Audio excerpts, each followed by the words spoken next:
Si Ampon Dulingo, todo didi kay Bus Tiger. Bus Tiger naman, todo dila. Nung nililinisan yung katawan ni Ampon Duling.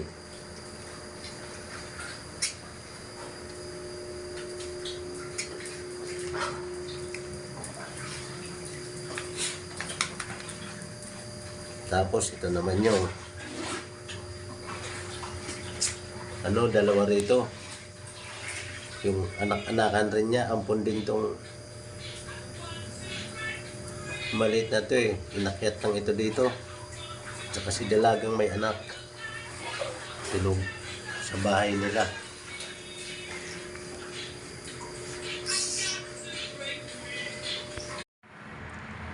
Ito yung dalawang kuting na ampon.